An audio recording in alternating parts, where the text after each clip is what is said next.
mbola tsy maro toerana aloha tsika avy atsimo atsinanana amin'izao fotoana izao. Ito kosa ny orana atao anatin'ny 3 andro avy ny amin'ny tapany atsimon'ny Madagascar iny, tahak'izay koa ny ilany andrefan'ny nosy.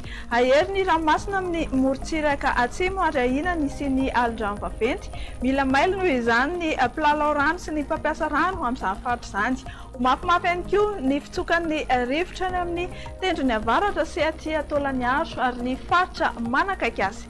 Dia ity manaraka ity ny toetry ny andro ho anomboantsika ny herinandro ho amin'ny rapitso alatsinainy ho amin'ny maraina dia ho malomaloka ny andro aty avaratra atsinanan'ny Madagasikara sy aty afovoany andrefana aty, fa mety arahana orana malefaka izany any Analanjorovo sy Toamasina ary mety arahana orana tandrifin-drahona ny Boeny, Melaky, Menabe sy atsimo andrefana. Hifandimby eo avokoa ny rahona sy ny masoandro ny amin'ny faritra sisa. Ho amin'ny rapitso tolakandro indray ary dia ato fahavaratra tanteraka tsika satria dia ny morotsiraka atsimo andrefan'ny Madagasikara sy ny aty avaratra atsinanana aty ihany no tsy hisy ny orana. Ny ankoatr'izay dia hisy ny orana tandrifin-drahona any amin'ny faritra atsinanan'ny Sofia any, tahakan'izay ihany koa ny Mangoro sy ny ilany atsinanan'ny Avoatandy. Ny ankoatr'izay moa dia anorana tandrifin-drahona mety raha akotrika avokoa. Dia tsy dia misy ny azo lazaina firy mahakasika ny maripana, tsy dia mihetsika firy izy ny dikan'izay.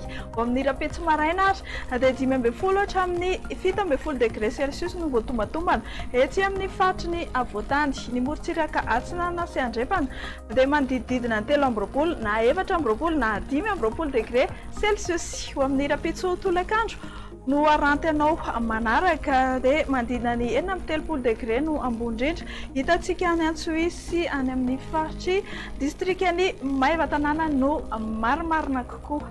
Dia ndao hijerentsika reto avina ny toetry ny andro manaraka reto raha mahaliana anao ary andrahoana ny andro amin'ny rapitso any Milan fa mety arahana orana malefaka izany. Any Paris hibalika be masoandro any Johannesburg, anorana tandrifin-drahona kosa ny faritry Nairobi fa dimby eo andrahoana sy masoandro.